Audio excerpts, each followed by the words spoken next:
Hello everyone, today we are breaking down Season 1 Episode 5, Murder Horny of Dexter Resurrection. But before that, remember to like the video, helps out the channel a lot, and subscribe, and yada yada yada, let's get to it. We leave off where the last episode ended, Dexter stopping Harrison from going into the police station and turning himself in. Harrison is obviously surprised to see his father is still alive.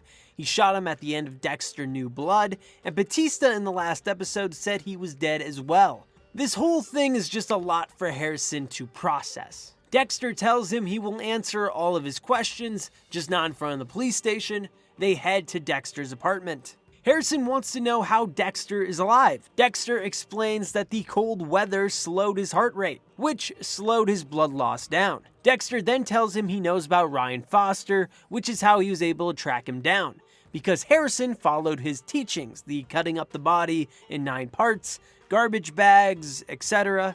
Dexter tries to make Harrison feel better about the situation, telling him he knows what he's going through. Harrison is shook up about this whole thing, and Dexter hopes this comforts him, but it doesn't. Dexter gets this sense of release when he kills.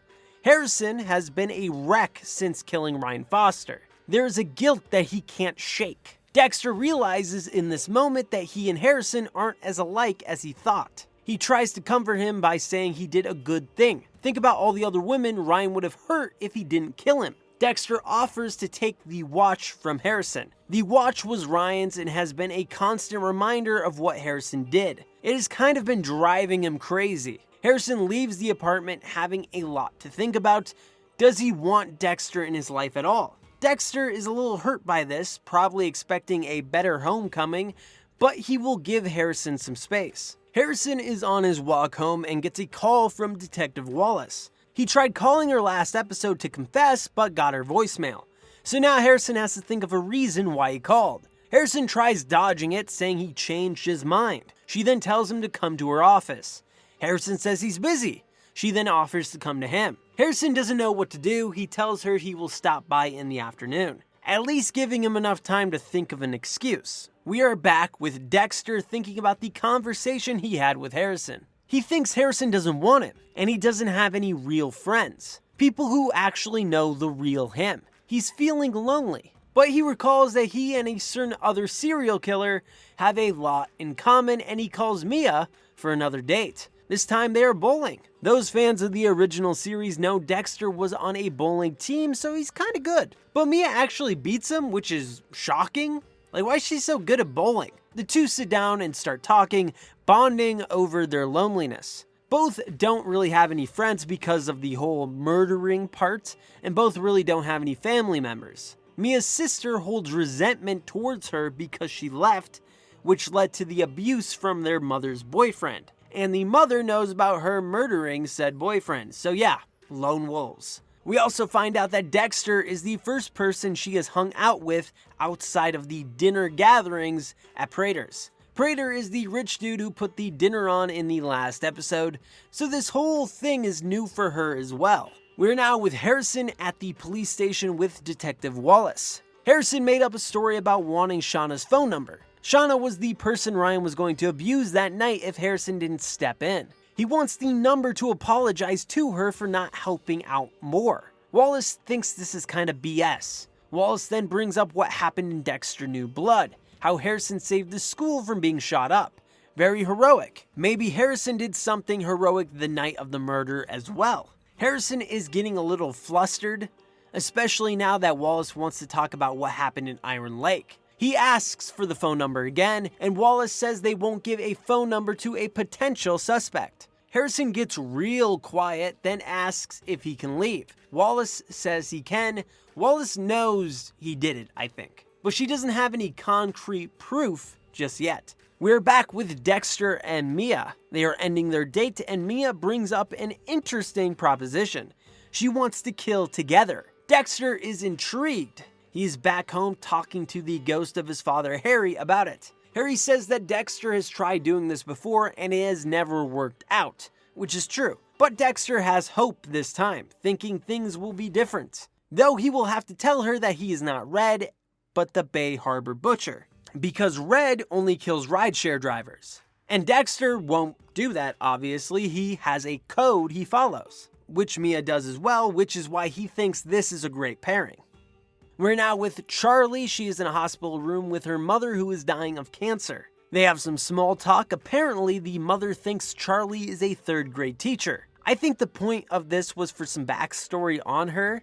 I'm sure the hospital bills were expensive. Maybe that's how she got linked up with Prater and is doing what she is doing now. We're back with Dexter. He's on another date with Mia, this time at a wine bar. Dexter starts letting her in on the real him, revealing he grew up in Miami. The two start talking about the team-up kill, where Mia reveals that she just wants to do it the way Red does it, the sawing off the head. Dexter doesn't know how they can make that work because Mia has a code. She only goes after sexual predators. Mia then reveals she doesn't really care if they are one or not. Dexter is a little shook. He thought he met the girl version of him, someone who has a code and who only goes after people deserving of it. But it turns out that isn't the case. Mia says that right away in her murderings that was the case. She was trying to relive the high of her first kill. But then down the line, she realizes she just enjoys killing. She doesn't really care if they're bad or good people. She then tells Dexter she wants to kill tonight. Dexter agrees and goes out to his car to get his tools. But Mia doesn't know he plans to take her out. She is a murderer, and Dexter does have a code. Dexter and Mia start walking down the street. Mia is asking him a million different questions about his process. Dexter wants to go somewhere quieter so he can take her out, but she jumps into a rideshare car without really listening to him. Dexter makes her stop and tells her that he's not ready to share his process with someone yet. She feels a bit cheated, but she's okay with it. But she still plans on killing tonight, saying Dexter got her murder horny. She walks away and Dexter is about to follow her to later knock her out, but he pauses and thinks that Prater might get suspicious of him if two of the murder party guests go missing.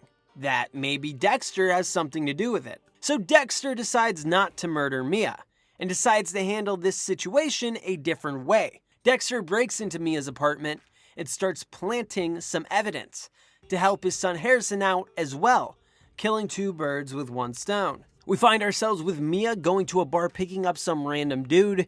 She brings him home and knocks him out. Dexter is watching from the rooftop opposite of her building. He calls the police to report screaming and someone yelling Lady Vengeance, which is Mia's name in the papers. They arrest her. The cops search her apartment and find Ryan Foster's watch and oxidized bleach, which was used to clean the hotel room after his murder. Dexter planted both items earlier. It makes perfect sense. She is known for killing sexual predators. Ryan is a sexual predator, yada yada yada. Though Wallace does not seem satisfied with this yet, she wants to speak with Mia. We're now with Prater eating dinner and watching his interview on the news. We find out that he's an orphan. He donates a lot of money to the police because his parents were killed in a drunk driving accident and they were on the scene right away. It's just some backstory on him.